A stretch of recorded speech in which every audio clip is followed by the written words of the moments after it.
All right. What are we? We are at, 1 second. Sunday, August 31st. August 31st. Tomorrow morning is the opening of elk hunting up north where we're supposed to be, but oh well, we made the best of it. So there's a pier right in town, the Harbor Key, and I decided to go buy some casting rods because all the gear is stuck on the boat out on the coast. So we went to the store, bought 2 casting rods and some jigs, and we tried them out yesterday. Saw a bunch of salmon jumping because they're balling up, getting ready to go into the river, but it hasn't rained yet. And I'm like, you know what? There's a huge salmon derby on right now. It's a salmon festival this weekend. That's why it's frustrating when we can't get the boat as well to salvage the weekend or get in the derby, and they stopped selling derby tickets. So I was going to buy some casting rods and just cast them ashore for some fun, something to do. You never know. And then, but no derby tickets, so I got the rods anyway. And we tried yesterday, and it was fun. So we got up at 5 o'clock this morning. We were there for first light, and we caught a salmon each. Yay!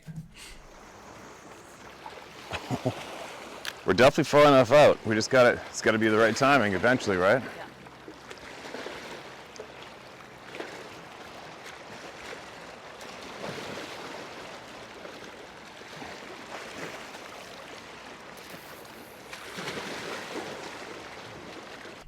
Now, moving along, I had an email, fresh off the press, sent in. I sort of read it myself first because it definitely didn't have your common title for an email sent in to us so far. Now I'm going to read it. There's a bunch of name dropping for another channel, which I don't know about, which I don't promote channels. I just don't. I don't ever ask anybody to promote this place either, right? It's not about promoting someone. It's about getting all of the people heard. That's what I'm about, as we know. So, listen to the title of this email. I am Bigfoot's daughter. All right.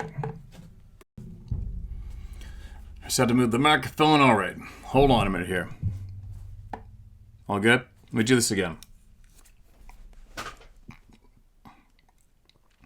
So the title of this email is, I am Bigfoot's daughter. Dear Mr. Isdall, hello, my name is Claire, and I am what some consider to be a Bigfoot hybrid woman. Excuse me. As you may already know, my mother was assaulted by a Bigfoot, or as I prefer to call us, Clansmen/Clanswomen. This took place on Prince of Wales Island, Alaska. And as I said, by now I'm sure that you are fully aware of that situation and the story that followed. I'm not. This is the first for me. My late mother, under the name of Wendy, reached out to you very early in your career during a time that she was still frantically trying to understand all the challenges she was facing. Doesn't sound familiar at all. Unfortunately, for whatever reason, you likely didn't receive it. Following that period of time, she grew strong and wise. Her, along with my stepfather, developed a team of brilliant and highly secretive researchers in order to learn more about me and the possibilities of others like me and women like her that have experienced what she did. I assure you that she had likely learned and experienced more than any researcher on the face of this planet, all while remaining entirely hidden from public for our safety and the ability to move in and out of several locations without interruption. I don't believe she even expected to discover the things she did. Her world grew exponentially. And as her time grew, she found several women who had been assaulted, but hadn't gotten impregnated, and some that had but lost a child. She also learned of women, children, and some men that had been taken and held captive, some killed, and a very few that were eventually released. More recently, she found a few women that, under certain circumstances, fallen in love with the Clansmen and embarked on a new life with them in their forest home. Obviously ending tragically for most, but some lived out a full life and even bared their children. Over time, my mother decided it might be best to try and slowly leak out our story in hopes that it would raise awareness and eventually maybe even acceptance of my kind. She found a very kind fella, ironically also named Steve, whom have a small but growing YouTube channel. It's my understanding that you don't tend to give mention to other channels. He has informed me of this and that he is perfectly okay with that. However, I just want you to know that he holds you and what you do in very high regards. And then you mentioned his channel, which I've never heard of before, all right? And this is all new to me. Everything here is absolutely new to me. So let's read it and feel it out. I digress. My mother shared our story with him and was amazed by the warmth he and his listeners showed us. So, a wonderful relationship grew between Steve, her, and myself. However, I only really got involved a little later. My mom shared several testimonies on his channel, and he has helped us carefully spread the word. Unfortunately, my mother recently passed away, and I have to pick up the torch in her place. So for her sake and mine, I hope I'm doing the right things. Which leads me to you. I think you'd be surprised by how many of our associates work in the same circles, so I'm fully aware of all the wonderful things you do and can do. Steve, her other friend, has done a wonderful job helping us, but according to him, he believes that my reaching out to you will greatly help us Bigfoot Clansmen hybrids share knowledge and awareness and also let others know that they are not alone. I say this to all that have been hurt by them or even have love affairs with them. I'm also speaking to the hybrid children of them. There are more of us than you know. I want you to know that you can reach out to people like this man Steve here at How to Hunt and others. But beware. There are others out there that will only exploit you and your stories for profit. So please do your due diligence. Okay. So along with Steve asking me to reach out to you, several of your own followers had visited his channel and asked that I reach out to you. So I'm going out on a tiny limb and trusting you. If you are the honest, trustable man whom Steve believes you to be, I'll trust you. But know this. Do not come looking for me or my team. We will reach back out to you when the time is right. Thank you for all the wonderful things that you and your wonderful wife Sarah do for our community and for the children that you also help. I hope this message is received well and look forward to both of our worlds growing. You have my permission to share this message and my name on your channel. Sincerely, Claire. All right, Claire, appreciate the email and the kind words. What do we say to this? Let me see. God, you guys, you're not going to believe what I just did. I should record a great big long, very detailed kind reply. And then I read 3 more emails and I frickin' didn't hit record. Here we go again. Shit, that sucks. Anyways, okay, back to the beginning again. Believe me, I just recorded for almost an hour without hitting record. Okay. Claire, first off, absolutely appreciate you sending your email to me. Now, where to begin? This is the first I've heard this story, okay? This is the very first time. And no, if your mother had contacted me previously, I didn't read it. I didn't receive it. So, obviously you're going to be hearing this. So if you could, possibly send me your mother's past email address to me so I could do a search in my inbox. And it'd be interesting to see her demeanor and her questions and her story and what she wanted to share back then. Very interesting, obviously. Now, YouTube videos shared with me. I get watch this shares every single day. I don't know how many times a day. If I were to even attempt to start listening to all the videos get shared with me via emails from all the people, it would probably take me 6 lifetimes of full-time listening without eating or drinking or sleeping. And obviously I can't do that. So I begged people not to send me, watch this video. I don't know how many times over the years because it just fills my inbox and it prevents people from getting their stories and what they need to share heard. So I'm just saying, I don't watch I don't watch other videos. The channel you mentioned, I don't know, have a clue. Never heard of them ever before. What else? I am not a researcher. There's nothing from you that I need. All right? There's nothing from you that I want, first and foremost. I don't need attention. I don't need to have some kind of a place in life where I was the first to do anything. I don't. I've never wanted the attention. I don't seek attention. I've never promoted this channel in any way. I've never asked anybody to like, subscribe, and share, ever. Never. And I've spent a lot of time over the past, this is to you, Claire. I've spent a lot of time over the years guiding people in front of cameras who really need to be in front of a camera and really need a following and want to be watched.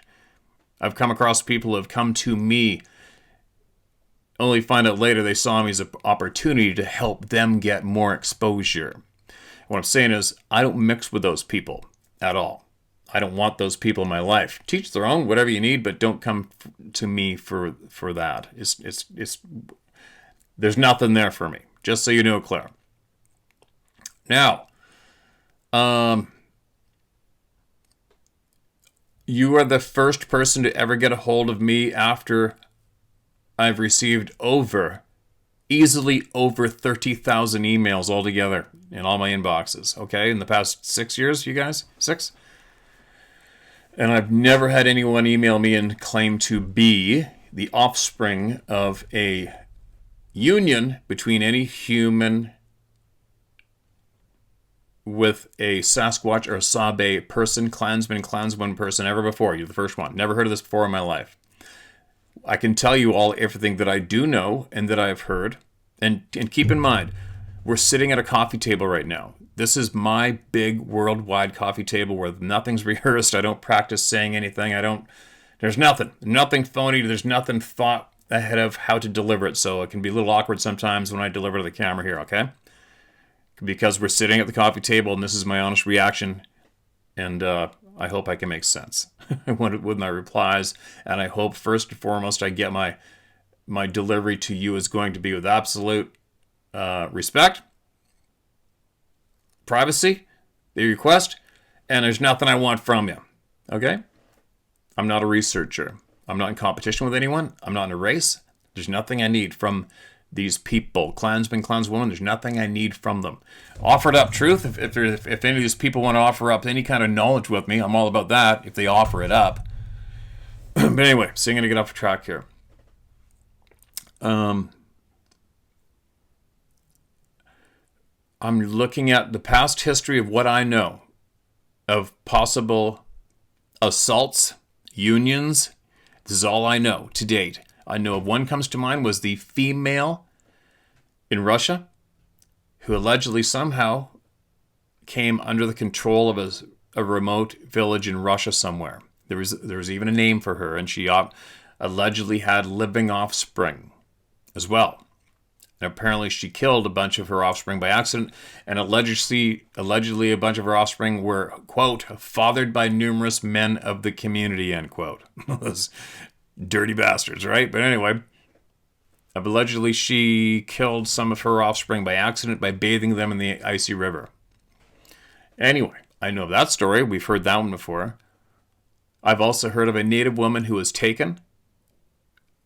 Pine pitch was intentionally put on her eyelids to seal them shut. We heard of this story from people from her native community share this story here as well. And I've heard this story a few times. Allegedly, her eyes were covered with pitch to stick her eyelids shut so she couldn't see where she was taken. She was kept there. Now, I'm not sure if she had a child, that woman had a child or not, but I do know that she took to being ill and begged to be returned to her community, her people, her native community. They reluctantly took her back with pitch on her eyes again and put her where she would be found. And I do believe she passed from her illness not too far after that. Allegedly. I don't know. I wasn't there. I'm sharing with you what I know. What else? We read a email of another native woman who was held captive, assaulted, had a child and was allegedly in a creek with that child, with her male captor, assaulter, not too far away, heard human voices, managed to get away, and allegedly he bashed the child into the rocks out of frustration, killed it upon seeing her escaping. Remember that story.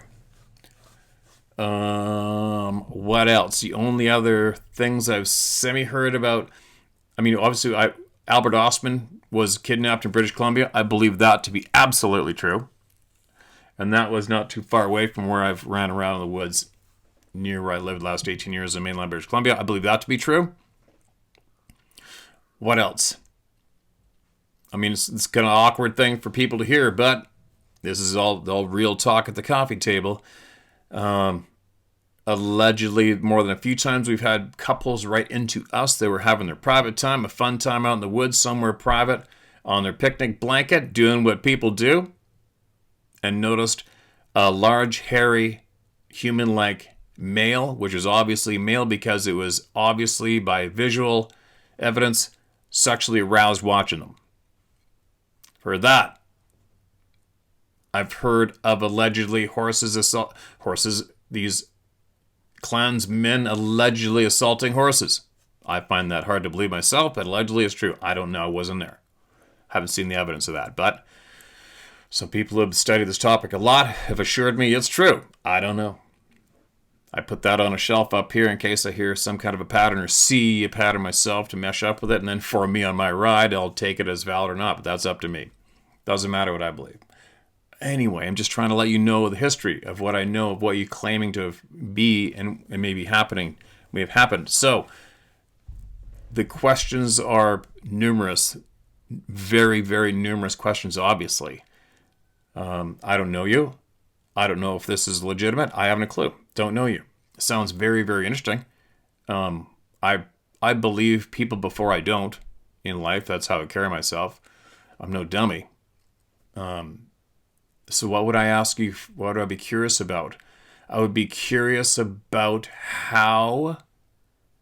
You see, I've never had anybody email me and claim to be the offspring of a Clansman, Clanswoman / human offspring, comboed offspring ever. Never. Never. So this is new. What would I ask? Obviously, I'd be curious what you look like, right? On question, well, what do you look like? Are you above average size, speed? Are there things that you can do that human beings can't do? Are you... Amy's going to ask it. Are you like excessively hairy? Right? Were you born in the woods? Were you born in a cabin? Were you born in the hospital? Do you have telepathy skills? Absolute control, fluid, smooth telepathy skills, communicating that way with humans and the Clansmen, Clanswomen. Do you have that? What's your favorite food? Where'd you grow up? Where'd you get educated? How are you on the internet? You know what I mean? Like, I don't know. I don't know anything. Bringing awareness. And you say there's a bunch of you, meaning hybrid people. Bringing awareness. I'm trying to picture how would bringing awareness to the human public eye, I don't know how that would help in any way of you. Like, seriously, think about it. Who would want to get a hold of you? The scientific community, first and foremost. The dark side that guides the SUVs for certain. The Vatican, without a doubt. They probably want to find you and eliminate you. From what I've learned from me, the lengths they are going to keep this truth, non-truth, is off the chart.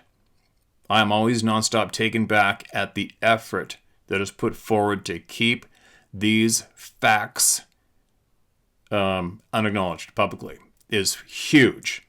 So, if you are an adult hybrid person, they are going to want your ass, and they're going to want it to disappear. Right? This is common sense speaking right now. I mean, without a doubt.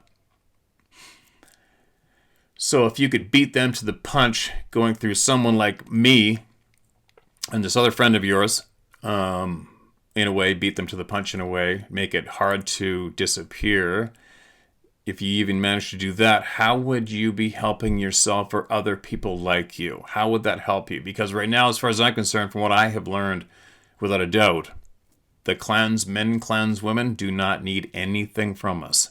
There is nothing they need from us in the way of help in any way, shape, or form. Zero. So I would curiously,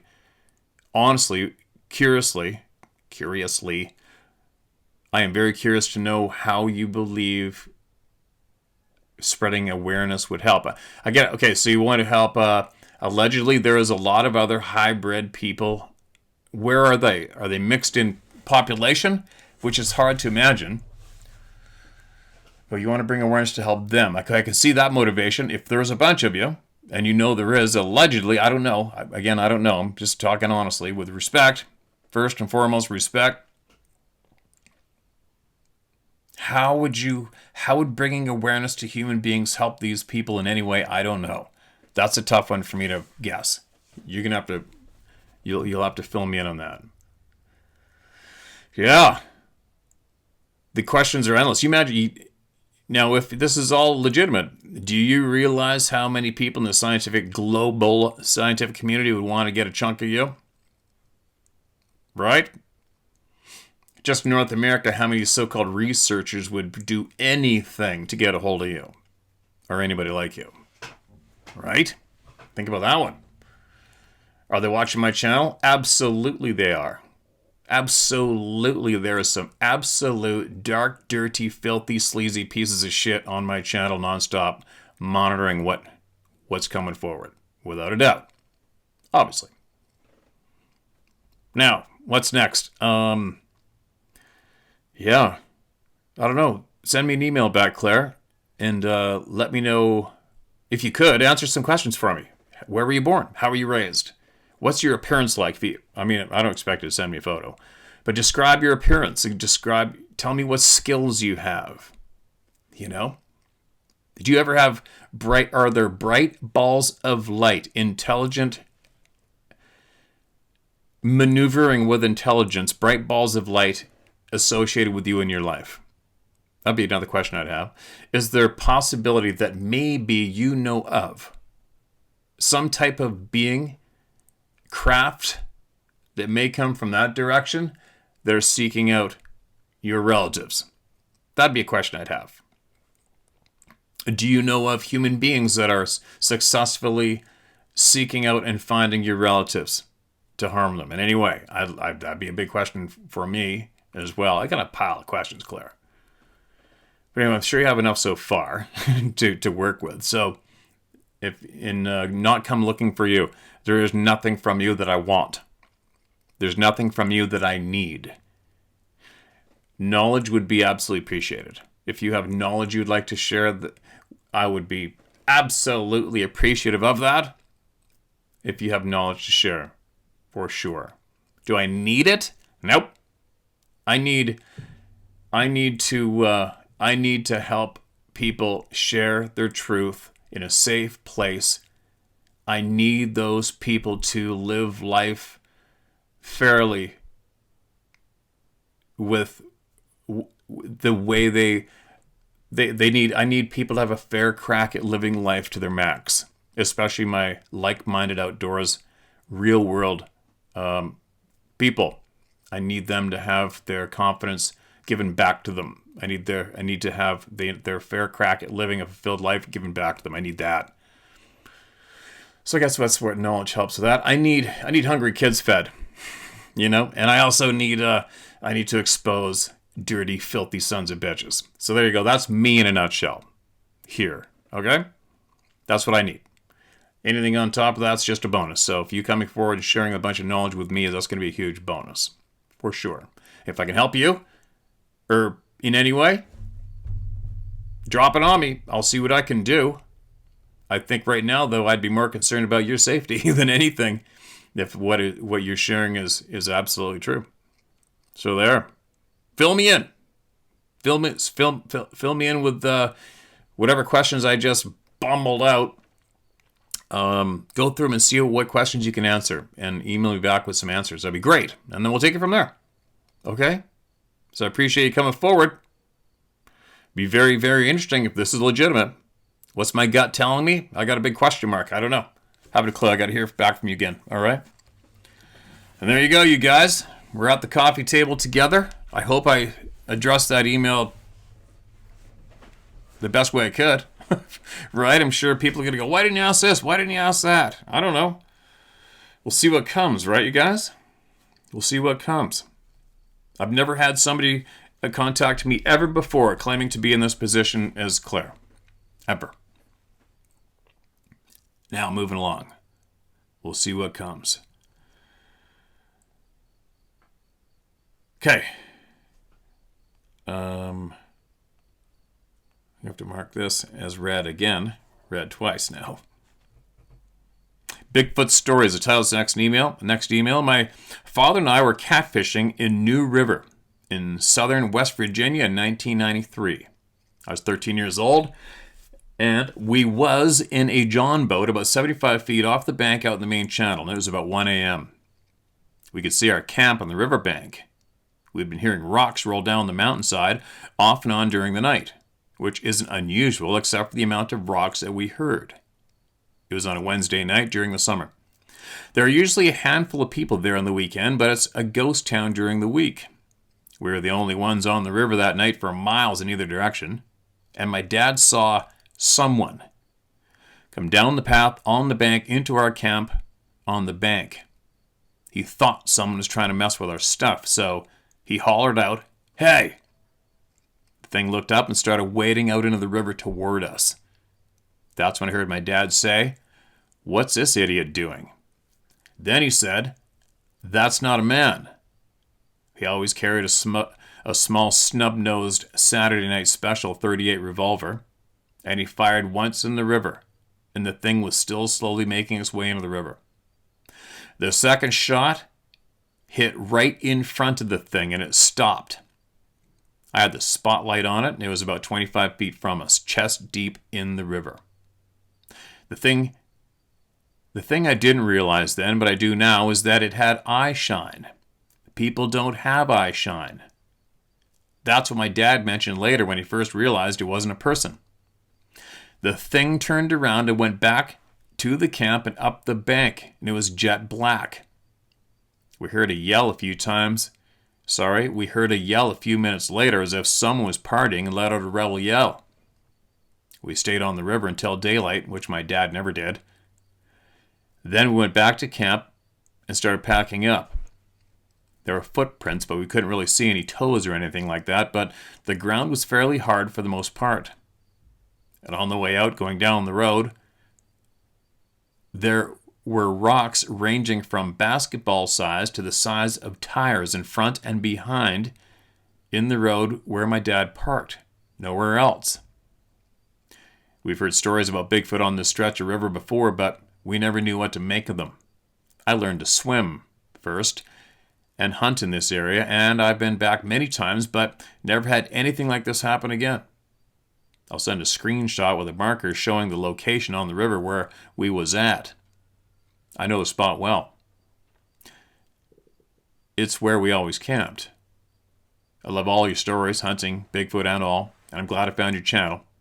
Thank you for taking the time to listen. I've told this story one other time, and my dad never did repeat it. Talk to you later. By the way, please don't mention my name, but feel free to repeat the story if you want. Okay, man, I got you. And thanks for the screenshots from Google Earth, but you know what? I'm not going to share your location, all right? Because that's your guys' private place where you like to hunt and fish and swim and camp. And if I share this online, there's going to be a shit pile of possible absolute morons going up and scouring your favorite place to be, and that sucks. All right? But at this stage of the game, we don't need to know the exact location. Appreciate it, man. And if you can, keep us posted on what you may have seen or learned since, okay? If you would.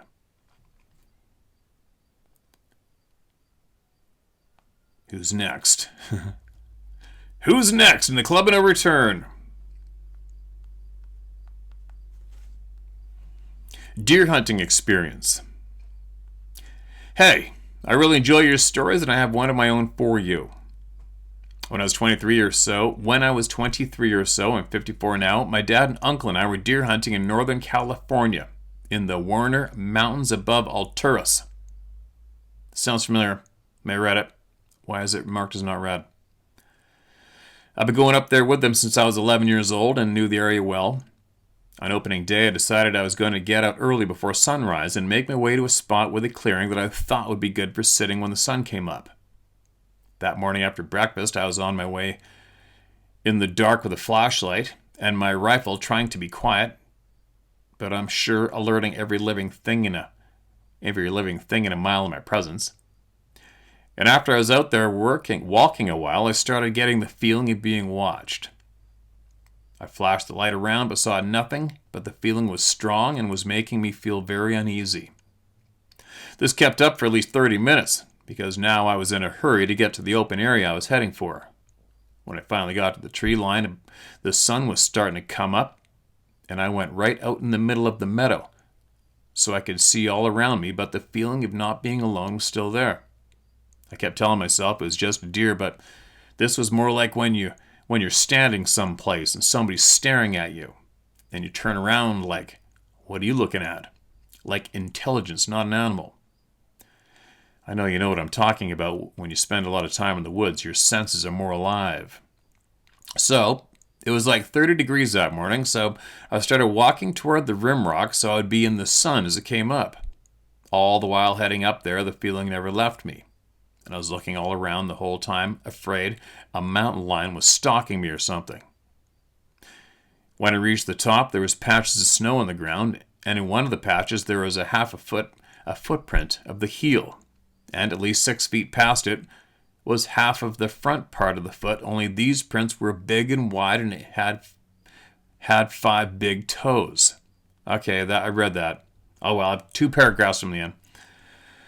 I just stood there looking at them thinking, am I really seeing this? I know a bear track when I see one, and this was not a bear track. It looked just like a human foot, only big, like the plaster cast ones. Then I looked over the edge where the track was pointing. It was an open area with flat rock shale that looked just like something had gone through it. About 30 to 40 yards down was a bunch of short pine trees. When my eyes made contact with them trees, it felt like someone was down in there looking up at me thinking, does it see me? Should I run? Why is it staring at me? And at that point, the hair on the back of my head stood up and I got the hell out of there. I walked fast all the way back to camp, and when my dad and uncle got back, I told them about it. And of course, they didn't believe me and just said I was chasing Bigfoot. I've been back there many, many times since then, and I've never seen anything. Keep up the good work. Thanks for reading. You said to share your name? Reed Carlson. Appreciate you, man. Appreciate you.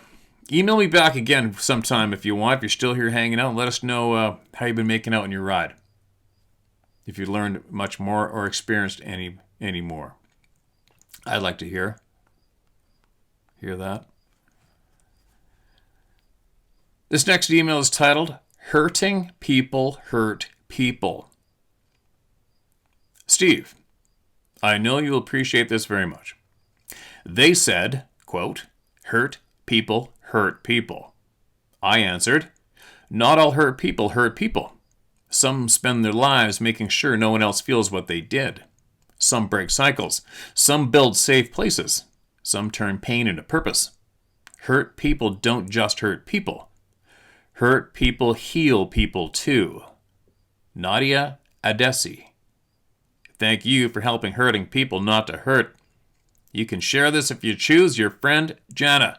Jana, appreciate that. It's very kind words. And yes, it's very true. It's very true.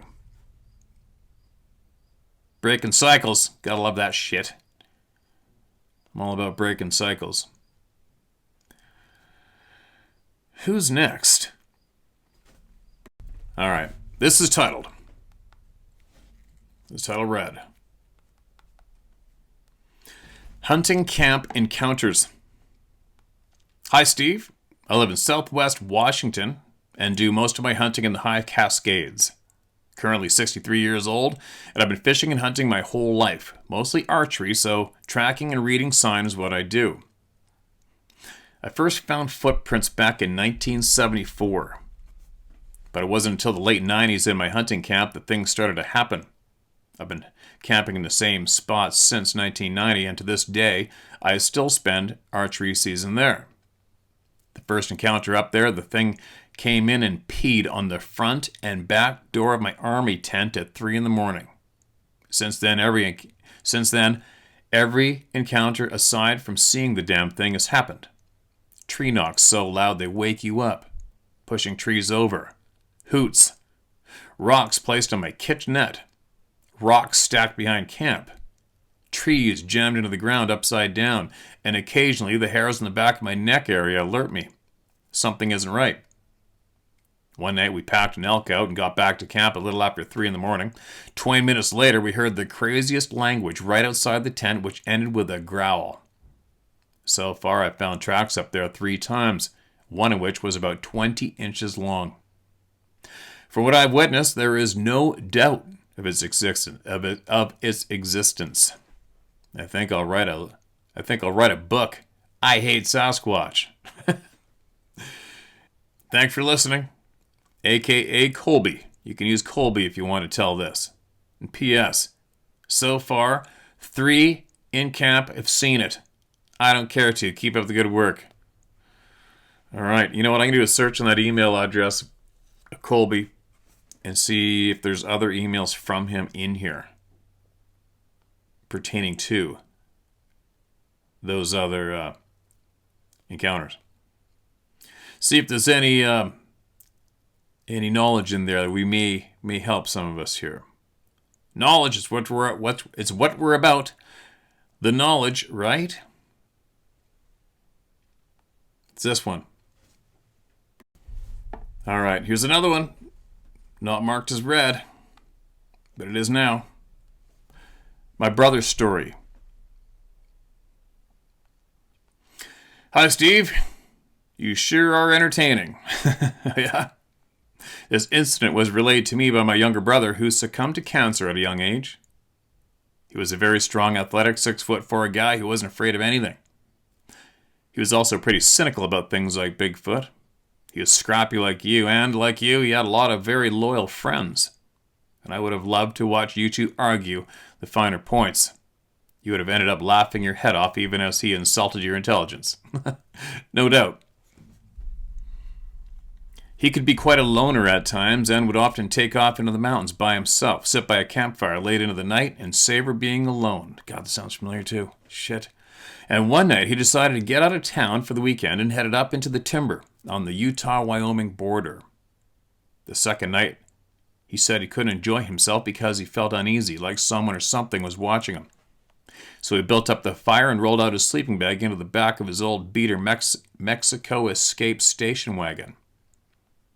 He finally dozed off, but sometime later he awoke in the moonless dark with an overwhelming sense of dread. The fire had burned out and that feeling of being watched had returned.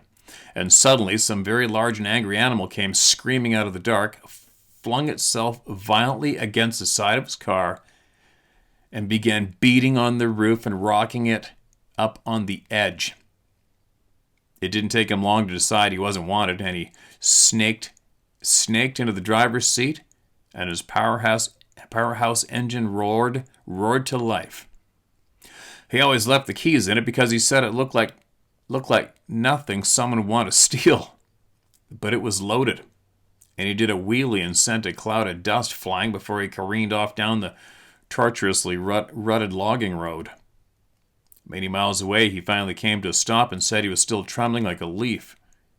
He said after sitting there some time, he was struck by 2 odd things about the event. One was that whatever this visitor was, the way it beat on the roof meant that it had a long reach backed by a very powerful jackhammer strength. The second thing was that he could still detect a slight but distinct horrific smell lingering about the car or in his nostrils. He said he wanted to get as far from the area as quickly as possible and take his car through a washer. Then he wanted to take a shower. He knew he had left a few items around the campfire, but he said he had no inclination to ever go retrieve them. End of email. There you go.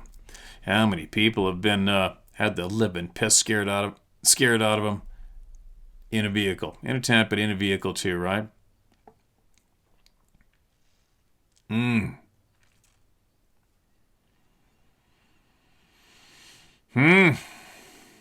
I gotta get going, you guys. I already feel like I've been sitting here for 3 hours because of my screw up. Hold on a minute. How long is this one? All right, one more. One more. My encounter. Hello, buddy. I started watching your videos about a year ago. Damn, you're a badass storyteller. I wish I had that ability, but I'm a big hunter and fly fish and have seen about everything there is to see out there, and that would make my stories a lot more interesting if I could talk like that. Well, you're typing it just fine. Appreciate the kind words. I just want to say, prior to this encounter, since I was a kid, I've always thought that Bigfoot was as real as Santa or the Easter Bunny. All the media I've seen and the bullshit stories and pictures I've heard and seen beat it into my head that those things are made-up stories to get publicity. Anyhow, I'm from West Virginia. I've hunted with my grandpa on his property since I could walk pretty much, and this is about 6 years ago. And I just started hunting on my own, so I was 16. And it was archery season, and the rut was just kicking in for the whitetails early November. I was hunting 300 yards away from Grandpa in a ladder stand. I didn't see anything, and I returned to the house, and I got a call from my grandpa. He said he shot and wounded a decent 8-point that we've been getting on camera since July. He was in a stand we call Old Faithful and took a 40-yard shot at last light. He needed help tracking, so I grabbed my flashlight and my knife out of my hunting clothes, and I grouped up with him. We had followed the blood trail for an hour or so, and then it was becoming reduced to a drop every 10 feet or so. He had to work early next morning and had to get to bed, so I told him I would stay out and track until I couldn't see any more sign. It's probably 9:30 at night, and I'm alone in an old open hardwood forest on what's left of this trail with my flashlight. And I noticed the woods started to thicken a bit, and that meant I'm coming up on the property line of a farm that neighbors my grandpa's property. I wasn't afraid of the dark, but I always got severe anxiety crossing into this section of wood/brush. This is a massive farm that has dairy cows, pigs, and its own butcher shop. Anyhow, I was just crossing the property line, and I heard a pig let out this blood-curdling squeal from about a mile away. Scared the hell out of me. But I calmed down and figured the pigs got out, and either the farmer was trying to get its ass back to the farm or a coyote got hold of it. I walked/crawled about 20 more yards through some brush, and I heard something take a step. Before I even had to lift my head or flashlight, the pig let out another scream, this time about 30 yards in front of me. I fell on my ass, scared shitless, and raised my flashlight over a brush pile that was between me and the sound of the pig. That's when I saw whatever it was standing there, clear as could be, staring at me. It had to be 8 feet tall, light brown/gray. I heard something run from where it was standing, but the thing didn't move. I thought there was another one, and it was running to come and get me, but I guess it was the pig trying to get away. I shined my light back at the creature, and then it let out this growl that cut right through me, unlike anything that I've ever heard. I'm not afraid of black bears, and know that you're supposed to stand your ground to make noise to scare it off. That's what it was doing to me, and it meant business. I wanted to get up and run away, but I was froze, and I didn't want to turn my back to it. I didn't even have time to think about the buck knife on my belt, not that I could fend this thing off with it anyhow. The only way I could describe the way it looked is if you could imagine a less hairy, pissed-off Chewbacca. I think it knew I was pissing my pants, and it looked in the direction of the way of what I assume was the big pig that ran off and took 3 steps and was out of sight. I got up, sprinted the 2 or 3 miles back to my grandpa's house. I told my grandpa the next day that I lost the blood trail and I never found the deer. I did tell him about the pig squealing in the woods, and that afternoon we went over to the farm to talk to the farmer. He said he was missing 1 pig, that there was no way that it should have been able to get out. We're talking about a 150-pound pig in a pen that has a 4 to 5 foot tall sheets of tin that make up the walls and no door. The farmer lowers a ladder into the pen to get in and out. My grandpa suggested maybe a kid messing around let it out to screw with him. And that was the end of it. To this day, I've never told him or anyone for that matter that what I saw or what happened to that poor pig. It just blows my mind how fast that thing had to be going to carry or chase that pig as fast as it did. I've done research online and read about archaeological digs in Native American mounds in my area, and a big topic is giant skeletons being dug out of these mounds and never being released to public. I've since grown interested in Native American history, but in no way want to cross paths with that thing ever again. The emotional scar that thing has left me with makes me not want to be out in the woods and do what I do. Thanks for reading if you did. Ohio River Rock Hunter. That's an oldie, but I read it before. Oh well, no big deal. I'm kind of frazzled today. A little frazzled. So I better cut out of here now while I'm still fairly ahead of the game. I've been sitting here for quite a while. Man, that sucks. I can't believe I hit stop record and didn't hit record again for like almost an hour. Oh my God. But anyway, I'm going to go eat some lunch. Sarah wants to go fishing again. She wants to go fishing again before it gets dark tonight. We'll see. When I was going to go in there, I'll bet you she's got to be asleep by now. That's hard work when you're casting a fishing rod as hard as you can, nonstop, from 6 in the morning until 12:30. And she thinks she's going to go back out again. But anyway, there we go. Claire, back to Claire again. I hope you email me back and fill in some gaps and share more knowledge with us. And don't forget, like, there's going to be a lot of dirtbag, scumbag people here. If what you're sharing with us is legitimate truth, there's going to be a lot of people on the planet that want you shut up. I'm sure you thought of that, though, right? There's going to be a lot of people that want to get a hold of you. So, we're out. Be careful. Just be careful. Do what you're going to do and do it the right way. Whatever it is you're going to do, whatever it is you want to share. And you could possibly use a Proton email. I believe allegedly that's supposed to be safe. I don't know how any email is safe as far as I'm concerned. I don't have a clue. Just because they tell you, oh, Proton, it's a safe way to email people and it can't get cracked. How would I know? How would I know if that's legitimate or not? Do you know what I mean? How would any of us know? I'm not a tech geek. I don't know how they can create any way on the internet to keep it absolutely private myself at this stage of the game. I don't think anything's private. I think the control and the misleading and the lies are so deep. It's I don't think those truths, I don't think your average human being would be able to handle all those truths, let alone the other ones they're trying to keep suppressed, including this topic that I keep bucking into the faces of the people that want us to shut up nonstop. I know I'm probably babbling. Sleep deprived. Ugh. Anyway, share my story at howtohunt.com. Get your truth shared to me. If you are some of these other people who are allegedly hybrid offspring of humans and these other people, and you feel you have a story you want to share and there's some help here for you, let me know how I can help you. All right? And Claire, please email back. All right? And let me know what I can do, and also share whatever knowledge you might have that you want to share with all the people here through me. Okay? I appreciate you too. Later, you guys. All right, here we go. Boatless in Vancouver Island.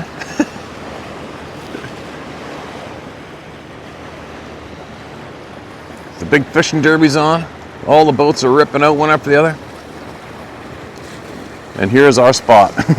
Right here. Here we go. Let's get 'em.